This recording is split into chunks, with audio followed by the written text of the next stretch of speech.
Well, the clock is ticking down, Griff. So talk about being deputy mayor of Philadelphia. That's a part of a network. When I was at the Ford Foundation running that project, a young man came in my office one day who was working for Allstate Insurance, and he was a community leader, and he had made some real changes in his neighborhood using urban planning and development techniques.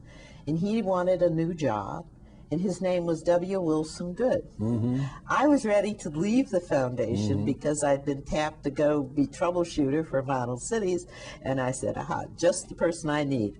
We hired him, gave him some orientation, but he knew housing. He knew enough housing to work on housing. Left him there, went on to do what I had to do. He then subsequently went on to become a member of the Public Utilities Commission for Pennsylvania State. He called me up, said, should I do this? I advised him. Then he was asked to be managing director of the city of Philadelphia. He called me up, I advised him, so I said, you should do this. And then he decided to run for mayor. Called me up, I came down to Philadelphia, we talked it through, I said, you should do this.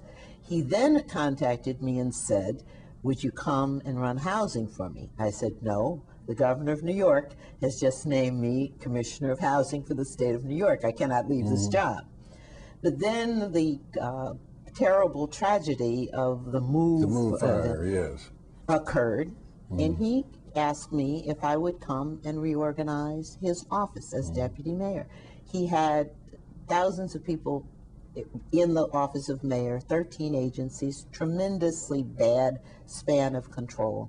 And I said, I really am tired of government now. I had been commissioner of housing for 3 years, which is a story all by itself. It was hard. Let me summarize, it was really hard. It was very rewarding, and I was fully supported by the legislature, but it was a hard job.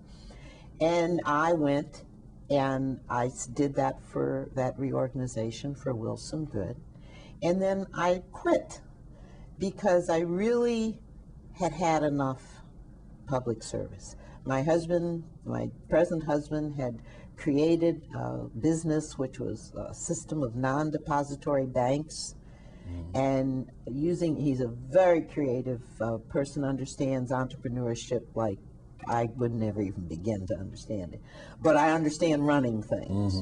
And he created this system which grossed $7 million a week, had between 40 and 50,000 customers a week, and we ran that for 8 years until the bank that we were using failed, was taken over by FDIC, and we lost everything because FDIC insures only $100,000 of deposits, and we finally had to go out of business.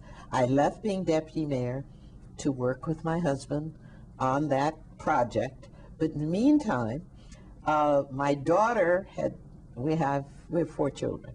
My daughter, my second daughter, was working as an investment banker at a firm, an African-American firm, was then prior Govan Counts, became prior McClendon Counts, and I was invited to come help them open up some markets, like Connecticut and Florida.